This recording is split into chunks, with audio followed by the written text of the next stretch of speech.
ஃப்ரெண்டுன்னு சொல்லிக்கிட்டு கடைசியில் காதல் கீதல்னு சொல்லிக்கிட்டு வந்தேனா காலை தரிச்சிடுவேன் பார்த்துக்கோ என்று அம்மாகாரி அரட்டி கொண்டிருந்தான்.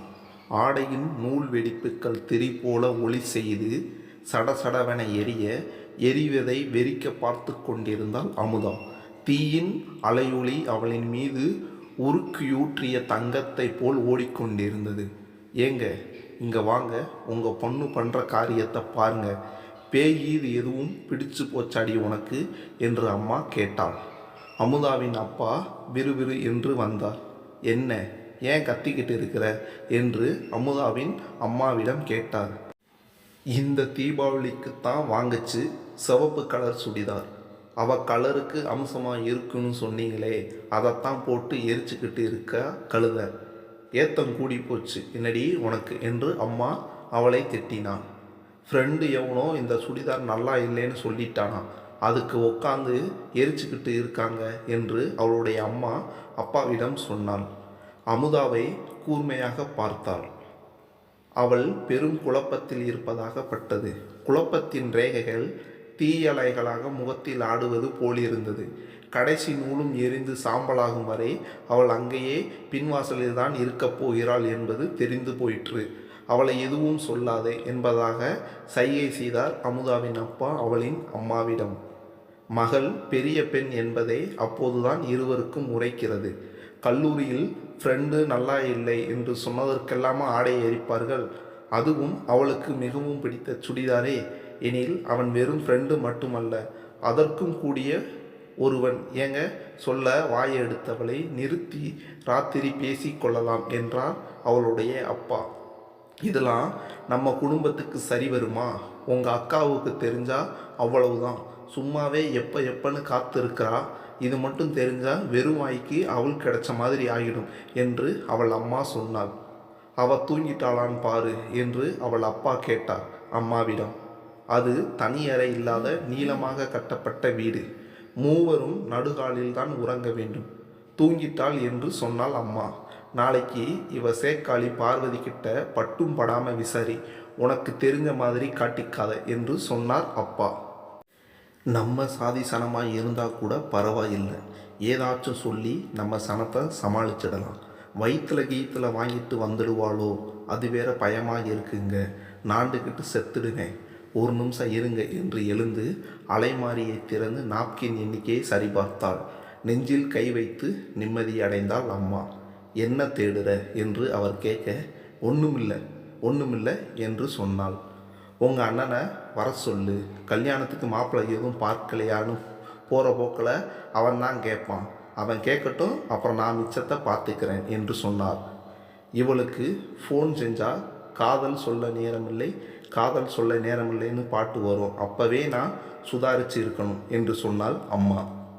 2 நாளில் விசாரித்ததில் பார்வதியிடம் இருந்து எந்த சரியாக தகவலும் கிடைக்கவில்லை. ஞாயிற்றுக்கிழமையில் மட்டும்தான் வீட்டுக்கு வருவியானே, வானே என்று அம்மா வரவேற்க, நான் வர்றது இருக்கட்டும், முதல்ல தண்ணி கொண்டு வா, உன் பிள்ளை திண்ணையில் மயங்கி கிடக்கு என்று அவள் அண்ணன் சொல்ல, யாத்தே என் புள்ள என்று பதறி திண்ணைக்கு ஓடி வந்து தண்ணீர் எடுத்து முகத்தில் தெளித்து எழுப்பினாள். அமுதாவின் உடல் தந்தி கம்பியை போல் அதிர்ந்து பின் சமநிலைக்கு வர முயற்சித்து கொண்டிருந்தது. இப்போது அம்மா அவளுக்கு தலை சொற்றி கொண்டு வந்தது. ஏத்தா, பிள்ளையை எதுவும் திட்னியா? பிள்ளை சாப்பிடாம இருந்து பசியில் மயங்கி இருக்கும் போல, சாப்பாடு கொடு ஒழுங்கா. அண்ணன் கடித்து கொண்டார். நான் எதுக்கு உன் மருமகளை திட்ட போகிறேன்? அவள் எங்களை பாடாப்படுத்தாமல் இருந்தால் சரி என்று அமுதா அம்மா சொன்னாள். கால்கட்டு போட்டால் தான் சரியாக வரும் என்று அவள் அண்ணன் சொல்ல, அண்ணனிடம் இருந்து இந்த சொல்லத்தான் அவள் எதிர்பார்த்தாள். தரகர்கிட்ட ஜாதகத்தை கொடுத்துருக்கேன் மாப்பிள்ள. அப்பாவும் இணைந்து கொண்டார். சீக்கிரமாக ஒரு நல்ல வரனா பார்த்து சொல்கிறேன்னு சொல்லியிருக்கார்.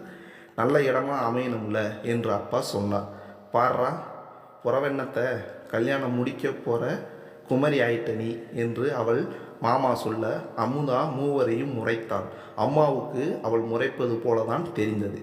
ஏதோ எண்ணத்தில் இருந்தவள் மீண்டும் ஒரு முறை அலைமாரியை திறந்து பார்த்துவிட்டு நீண்ட யோசனைக்கு பிறகும் அவளுக்கு 2 மனமாக இருந்தது. 4 வீடு தள்ளி நாடி பிடித்து பார்க்கும் வயதானவள் ஒருத்தியை அழைத்து வரவா வேண்டாமா என்பதுதான் அது. ஒருவேளை நான் நினைப்பது சரியாக இருந்தால் அது ஊருக்கே தெரிய இதுவே ஒரு வாய்ப்பாக ஆகிவிடுமே என்று யோசித்தாள் அம்மா. ஏனே ஒரு எட்டு இவளை கூட்டிட்டு டாக்டரை பார்த்துட்டு வந்துடேன் என்று அவள் சொல்ல, எதுக்கு, நல்லா திமுதானே இருக்கா, இவளுக்கு என்ன நோவு வரப்போகுது? தாய் மாமன்களுக்கு தங்கை மகளை வம்புக்கு இழுப்பதென்றால் கொள்ளை பிரியம். இவள் அதிலும் மாமா செல்லம். ஒரு முறை அமுதா கேட்டாள், ஏன் மாமா, நீ அம்மாவையும் என்னையும் ஒரே மாதிரியே ஏத்தானே கூப்பிடுற, ஏன் என்று. எனக்கு நீங்கள் 2 பேருமே ஒன்று தானத்தா என்று சொன்னார். அப்போ நான் என்ன உனக்கு தங்கச்சியா என்று அமுதா கேட்க, இருந்துட்டு போயேன், இப்போ என்ன தங்கச்சி ஆயிரு, தங்கச்சி மகளாயிரு, எங்கள் ஆத்தாளா கூட இரு சொல்லும் போதே கலங்கினார். ஆத்தான் சொல்கிறேல அழக்கூடாது என்று மாமாவின் மடியில் ஏறி அமர்ந்து கொண்ட போது அம்மா திட்டினார். முழு மாடு மாதிரி இருந்துக்கிட்டு எங்கள் அண்ணன் மடியில் உட்கார்ற, இறங்குடி, பச்சை புள்ளியை ஏசாத கழுத என்று அண்ணன் சுணங்குவார். அத்தனை இணக்கம் மாமாவோடு அமுதாவுக்கு. அதனால் எப்போதும் அவளை விட்டுத்தர மாட்டார்.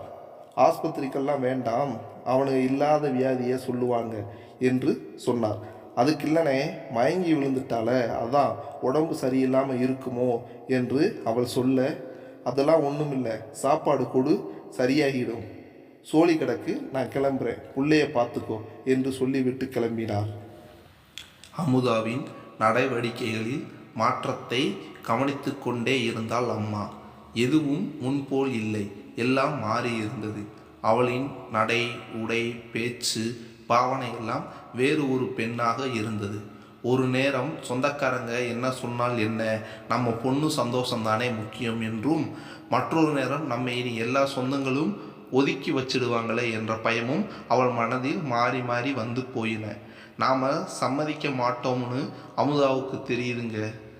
அதான் பிள்ளை எப்போவுமே வாடி போய் இருக்குது, நான் வேணா அந்த பையனை கூட்டிட்டு வா, பேசி முடிச்சிடலாம்னு சொல்லிடவாங்க என்று அவள் அம்மா அவளின் அப்பாவிடம் கேட்க, எதுக்கு பறக்கிற, அவளே சொல்லட்டும், சொல்லும்போது பார்த்துக்கலாம் என்று சொன்னார். மறுநாள் கல்லூரியிலிருந்து தொலைபேசி வந்தது. உங்கள் மகள் மயங்கி விட்டால், வந்து கூட்டிட்டு போங்க என்று. கல்லூரி வராந்தாவில் அமர்ந்திருந்தாள் அமுதா. அம்மா வந்ததும் வராதுமாக கிளம்பி ஆஸ்பத்திரிக்கு போகணும் என்று அவள் அம்மா சொல்ல, எனக்கு ஒன்றும் இல்லைம்மா என்று அமுதா சொல்ல, எல்லாம் எனக்கு தெரியும், நீ வா என் கூட, யாரடி ஏமாத்துற நீ, எத்தனை நாளுக்கு ஏமாத்துவ என்று அம்மா கேட்க, என்னம்மா சொல்கிற, எனக்கு புரியலை என்று அமுதா சொல்ல, இவ்வளவு ஆனதுக்கப்புறம் நீ என்கிட்டயே நடிக்கிற, வரும் வழியெல்லாம் வசைபாடி கொண்டே வந்தாள் அமுதாவின் அம்மா. மகப்பேறு மருத்துவமனை, ஊரில் பிரசித்தி பெற்ற கருக்கலைப்பு இடமும் அதுதான். அதை பார்த்து அமுதா அதிர்ந்து போயிருந்தாள். இங்கே எதுக்குமா கூட்டிட்டு வந்த, லூசா நீ என்று அமுதா அம்மாவிடம் கேட்டாள். பேசாம வா என்று அவள் அம்மா சொல்லி உள்ளே கூப்பிட்டு போனாள். என்ன பிரச்சனை என்று மருத்துவர் கேட்க, 2 தடவை மயக்கம் போட்டு விழுந்துடுச்சு, அதுதான் என்று அவள் அம்மா சொன்னாள். கல்யாணமாகி எத்தனை மாதம் ஆகுது என்று டாக்டர் கேட்க, கல்யாணம் ஆகலை டாக்டர் என்று அவள் அம்மா சொன்னதும் இருவரையும் விகற்பமாக பார்த்தார் டாக்டர்.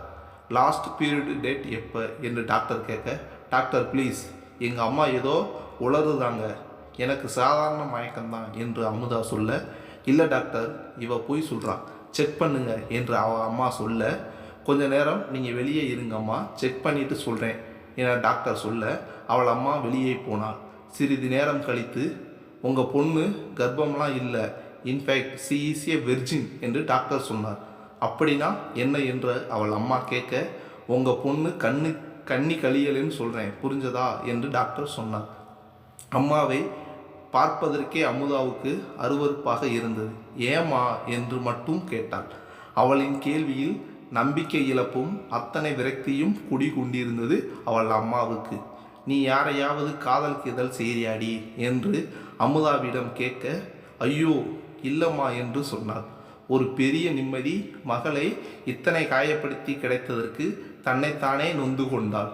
இந்த நிலை சந்தோஷமா அல்லது துக்கமா என்று அவளால் இனம் காண முடியவில்லை. இன்னும் 2 மாதத்தில் படிப்பு முடிகிறது. கல்யாணம் செய்து அனுப்பி வைத்துவிட்டால் பாரம் குறையும் என்று எண்ணினாள். படிப்பு முடிந்து சொந்த ஜாதியிலே வரன் பார்த்து அவர்கள் வரம்புக்கு உட்பட்டு தாய்மாமனின் மேற்பார்வையில் திருமணம் நடத்தி வைக்கப்பட்டது. நல்ல குணமான பையன், படிப்பு, வேலை எதற்கும் குறைவில்லை. திருமணம் முடிந்த மறுவாரம் ஊட்டிக்கு தேனிலவு ஏற்பாடு ஆகியிருந்தது. ஊட்டியில் இருந்து மருமகன் தான் அழைத்திருந்தான். அத்தை, உங்கள் பொண்ணு இங்கே அடிக்கடி மயக்கம் போட்டு விழுது, என்ன ஆச்சு அவளுக்கு என்று கேட்க, அம்மாவுக்கு கால்களில் தீ பிடித்தது போல் ஒரு உணர்வு. வார்த்தைகள் குளறின. இல்லை மாப்பிள்ள, ஒன்றுமில்லையே, கல்யாணத்துக்கு 3 மாதம் முன்ன இங்கே பசியில் 2 தடவை மயங்கி விழுந்தா, அது தவிர வேறு ஒன்றும் பிரச்சனை இல்லையே மாப்பிள்ள என்று பதில் சொன்னான். இல்லை அத்தை, 3 தடவை ஆகிடுச்சு, அலறா, அதான் கேட்டேன் என்று அவன் கேட்க, அவளின் உள்ளில் எங்கோ ஆணி வைத்து அடித்தது போல் உணர்ந்தாள். இல்லை, அப்படி இருக்கக்கூடாது. குலதெய்வத்தை வேண்டிக் கொண்டாள்.